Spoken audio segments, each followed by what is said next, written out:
Hey, confirmation students, this is Pastor Phil. Hope you're on spring break right now and enjoying yourself. So if you don't get to listen to this until later, no big whoop. So we're going to skip ahead to the New Testament. We've been talking about Old Testament stories. We talked about creation and the Exodus. And now we're going to skip ahead to the New Testament and do a story from there. And this is one of Jesus's miracles. It's a healing miracle, but it's also a story of casting out demons, or what's called an exorcism. So, the healing of the Geresene Demoniac. What is a Geresene Demoniac? Well, the Geresene part is where it happened, and demoniac means it's a person with a demon. Now, let's listen to this. They arrived at the country of the Gerasenes, which is opposite Galilee. As he stepped out onto the land, a man of the city who had demons met him. For a long time he had worn no clothes, and he did not live in a house, but in the tombs.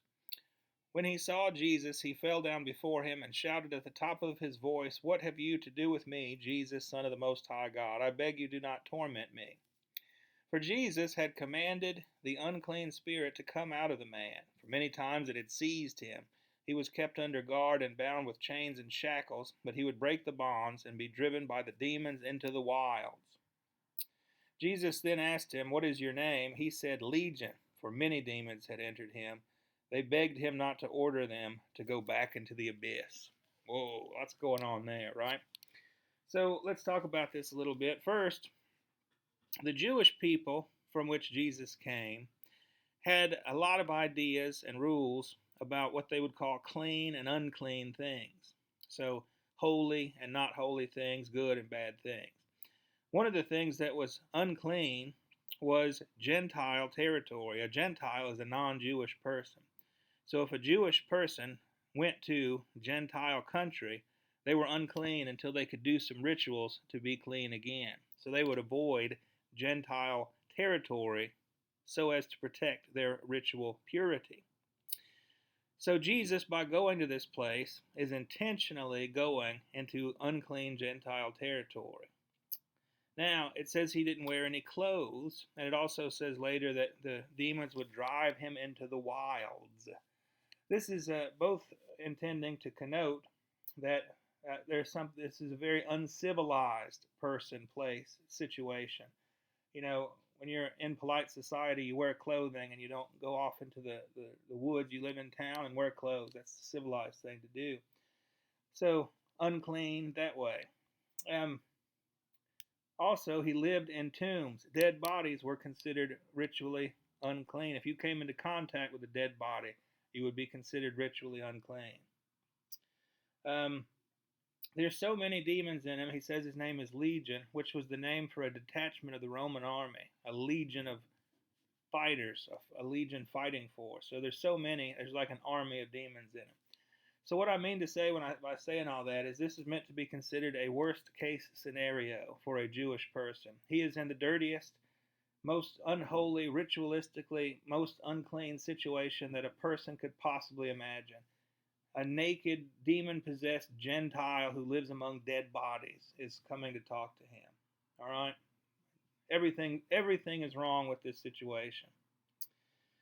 Now, on the hillside, there was a large herd of swine feeding, and the demons begged Jesus to let him enter these, so he gave them permission.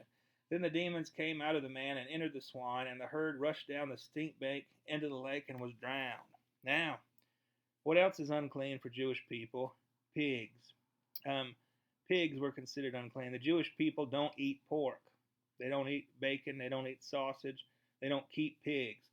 So the fact that there are pigs here is another sign that this is Gentile country, because if this was Jewish country, they would not have any pigs. So the demons know Jesus' authority, and they rush into this herd of swine, and the herd of swine commits mass suicide by running into the water, which is not typical pig behavior. Pigs, like anything else, will try to live if they have a chance. When the swineherd saw what had happened, they ran off and told it in the city and the country. Then people came out to see what had happened. And when they came to Jesus, they found the man from whom the demons had gone sitting at the feet of Jesus, clothed and in his right mind, and they were afraid. So Jesus has the demons go into these pigs. The demons do what demons do, which is destroy the person that they're in, or the thing, the animal. They're drowned. And then this man all of a sudden is healed. And they've never seen this guy okay. That's why they're afraid. They're like, something is up that is miraculous here. God is up to something, because this guy has never been clothed and in his right mind. He's been acting like an animal himself. But then in this healing, animals are destroyed. But the result is that he, as a human being, is acting finally like a human being. So, I lost my place. Hold on. Those who had seen it told them how the one who had been possessed by the demons had been healed. Then all the people of the surrounding country of the Gerasenes asked Jesus to leave, for they were seized with great fear. So he got into the boat and returned. The man from whom the demons had gone begged that he might be with him. But Jesus sent him away, saying, "Return to your home and declare how much God has done for you." So he went away, proclaiming throughout the city how much Jesus had done for him. So that's an interesting and very dramatic little story. And one of the things theologians take from that, a theologian is someone who studies scriptures and talks about that sort of stuff, is that this is a picture of Jesus' cleansing of the whole Gentile world. He's exorcising, casting out the demons for the whole Gentile world in miniature in here. So another way to say that is, Jesus isn't worried about being made unclean by these Gentile, naked, crazy people, because he's bringing healing with him. The authority to heal and to bring wholeness comes with him. He's not affected by it. The influence works the other way. He's not trying to avoid the territory. He's not trying to avoid the pigs. He's not trying to avoid, these crazy folks. He's bringing healing with him. Okay, so and we're meant to understand by that how powerful, how wonderful Jesus is, and that, he has that power in our lives too. So a neat little story there. You can use it to impress your friends if they care about how much you know about the Bible. The story of the Geresene Demoniac. Thanks for listening. Have a good spring break. See y'all soon.